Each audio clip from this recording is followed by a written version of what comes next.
is the chainsaw for bureaucracy. Chainsaw!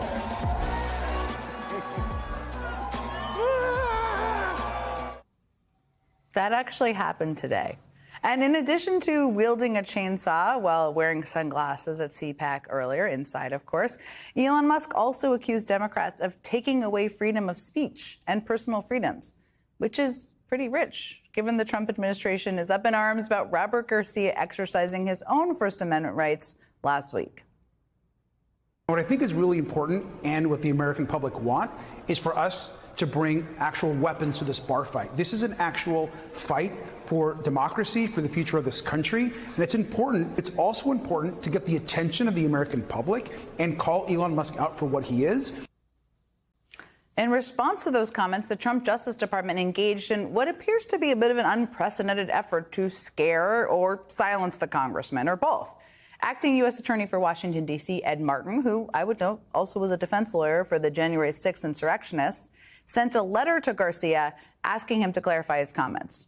But as former U.S. Attorney Barbara McQuade said, it seems like a fair inference that these letters are designed more to chill free speech than to seek clarification, as they purport to do. And California Congressman Robert Garcia joins me now. Congressman, I find it quite rich that the free speech warriors at the Trump Justice Department would be so worked up about a metaphor you used on CNN. Obviously, there's no bar fight. No one's bringing weapons anywhere. But what do you think they are trying to do here?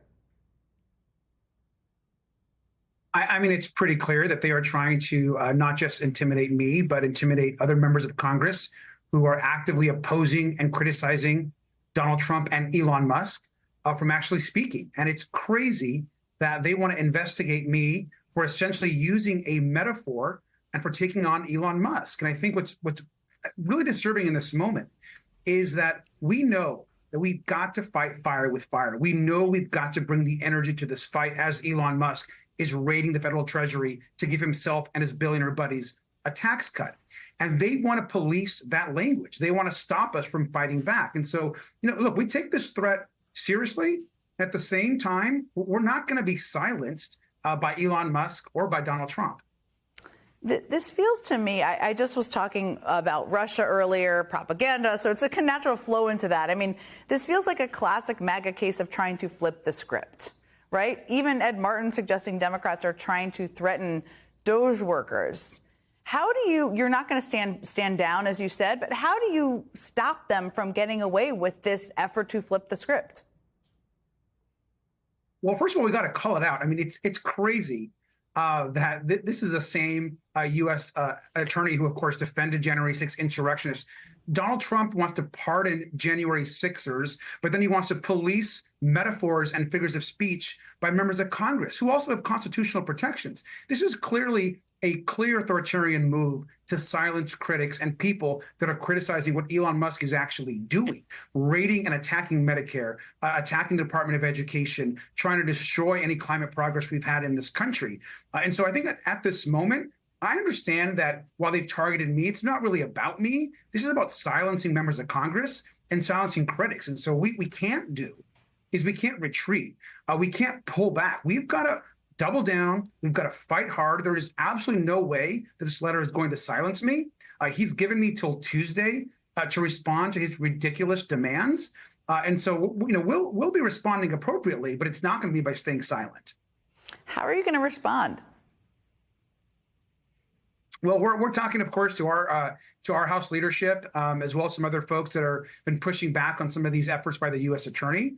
What we shouldn't be doing, of course, is not saying anything and allowing this to continue. What I've said today, we just got this letter yesterday, and by the way, they sent this letter to the press before they even sent it to me, which goes to example how political this actually is. We're going to be very clear that we have a constitutional right to push back against the administration, and that members of Congress should not be silenced through fear, through some type of intimidation tactics that Donald Trump and Elon Musk want to use. Elon Musk is the richest man on the planet. He's out there destroying federal agencies and institutions. We have a responsibility to fight fire with fire, and the American public are demanding us, as elected officials, as their representatives, to also be tough and fight in a way that is fearless. And that's what we have to do at this moment. I think fearlessness is so important. And I know Elon Musk would probably love it if we only talked about this letter, but the whole point here is to talk about what he's doing. So let's talk about that, because as you've mentioned, he's engaged in a mass firing, gutting of our federal government. But importantly, a lot of what he's doing is massively disrupting services to millions of Americans who rely on them while wielding a chainsaw CPAC. So what do you wish was getting more attention that's impacting people in your district from the DOJ team, from actions from the DOJ team? I'll give you one example. I mean, they're doing horrible things in every department. I have parents reaching out that have kids and children in our school system here that are depending on special services. These are children with disabilities, students with disabilities. Some of the largest funding in my home state of California and across the country come from the Department of Education to assist classroom, school districts, teachers to help our students with disabilities. And they are wondering what their future is going to be like, what the future of their school is going to be like, whether funding is going to be stripped away from public schools and sent to private schools that oftentimes don't want to support children with disabilities. We have terrified parents and families right now, as well as seniors who worry about their Social Security, families that worry about Medicaid. So there are real impacts, and we're hearing from them and people that are literally being fired from their jobs, folks that have overperformed at their jobs, that have been promoted, that are now in these probationary positions because they've actually been doing an excellent job, that are seeing their jobs being eliminated because Elon Musk wants to collect as much quote unquote savings as possible so he can himself and his billionaire buddies a huge tax break. We've got to be very strong in our opposition to what's actually happening right now, and real lives are being impacted. Congressman, thank you for really bringing to life some of the impacts here, which I think is so important for people to hear about. I really appreciate you joining me and taking the time and continuing to stand up out there.